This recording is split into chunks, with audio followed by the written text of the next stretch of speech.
এবার কোরআন তার পরিচয় নিজেই দেবে।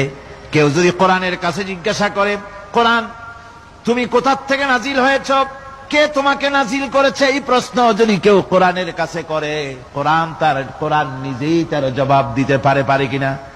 কোরআন নিজেই বলে, তানজিলাম মিম্মান খালাকাল আরদা ওয়াস সামাওয়াতিল উলা।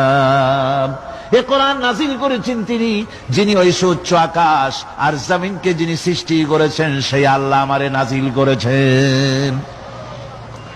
কোরআনের কাছে কেউ যদি প্রশ্ন করে, ও কোরআন, এই পৃথিবীতে নাজিল হওয়ার আগে তুমি কোথায় ছিলে, কেউ যদি প্রশ্ন করে, কোরআনে কারীম নিজের পরিচয় শোনায়, আমি কোথায় ছিলাম শোনো।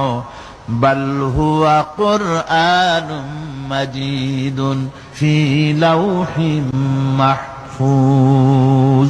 বরং এই কিতাব অতীব মর্যাদা সম্পন্ন সুরক্ষিত ফলকে লিপিবদ্ধ ছিল, আমি ছিলাম লোহে মাহফুজে, সেখান থেকে এসেছি।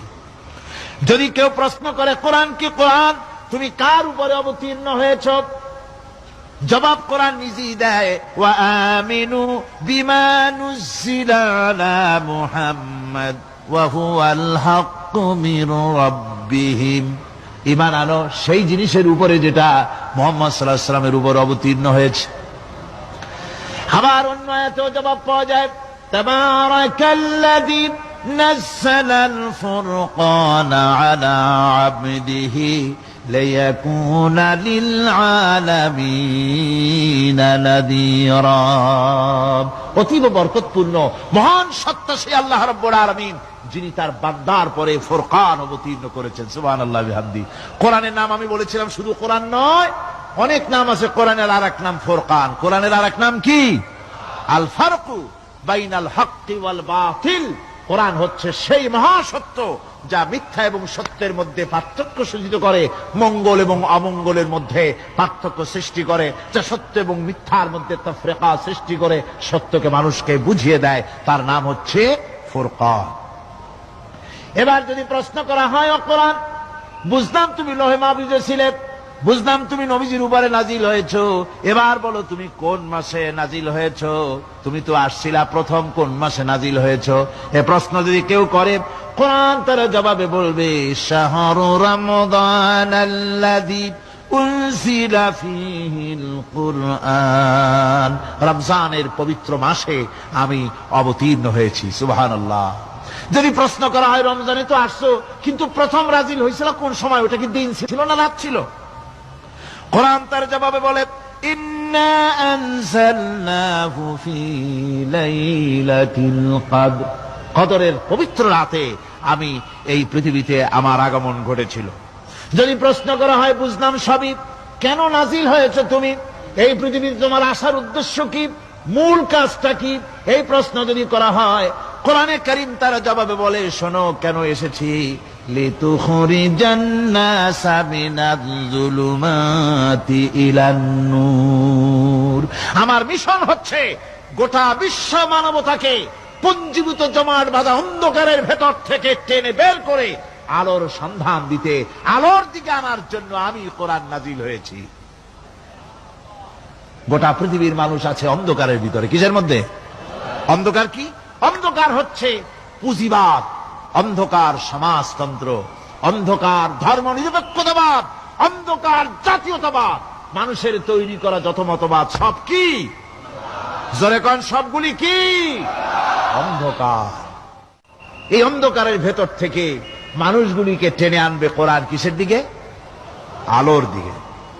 এবার যদি প্রশ্ন করা হয়, বুঝলাম তুমি অন্ধকার থেকে আলোর দিকে নিয়ে আসবে, আলোর দিকে আসলে পরে ফায়দাটা কি হবে, মূল ফায়দাটা বুঝায় দাও, আসল ফায়দা কি হবে তোমারে যদি মানি। কোরআন তার জবাব দেয়, নিজের পরিচয় নিজে তুলে ধরে, ফামান তাবিআ হুদায়া ফালা খাউফুন আলাইহিম ওয়ালা হুম ইয়াহজানুন।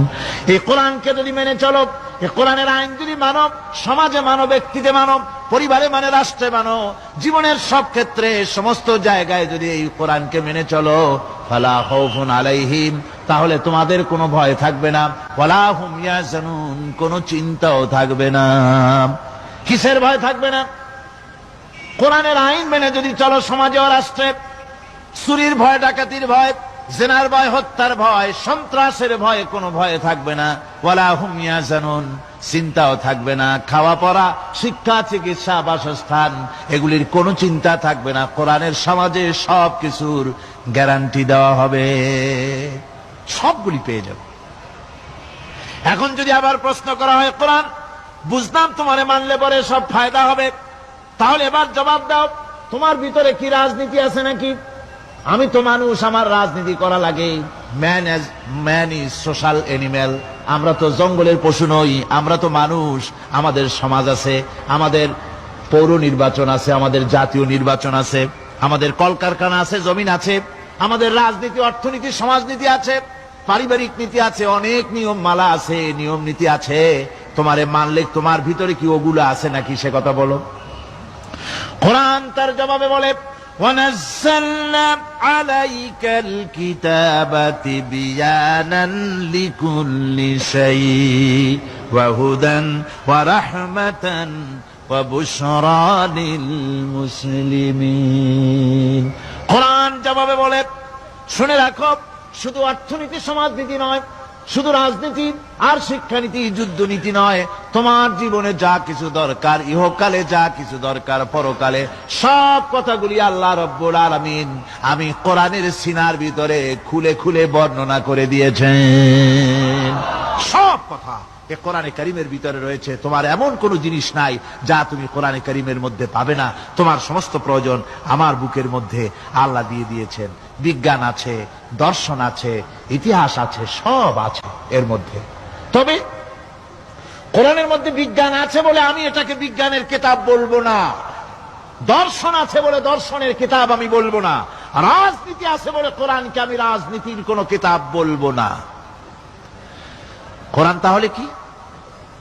কোরআন হচ্ছে অর্থনীতি, সমাজনীতি, রাজনীতি, পারিবারিক নীতি, মানুষের জীবনের যা কিছু প্রয়োজন, সমস্ত নীতি মালার নীতি গ্রন্থের নাম হতেছে কোরআনে কারীম।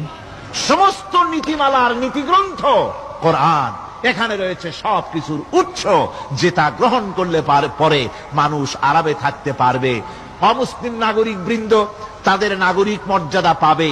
মুসলমান, কৃষক, নারী, চিকিৎসা, কৃষিবিদ, সাধারণ মানুষ, রং, বর্ণ, ভাষা নির্বিশেষে গোটা মানব সভ্যতা আরামে বাস করতে পারবে। পশু পাখিও আরামে থাকবে, গাছপালাও আরামে থাকবে, যেহেতু নির্দেশ হয়েছে বিনা প্রয়োজনে গাছের পাতাটিও ছিঁড়ো না।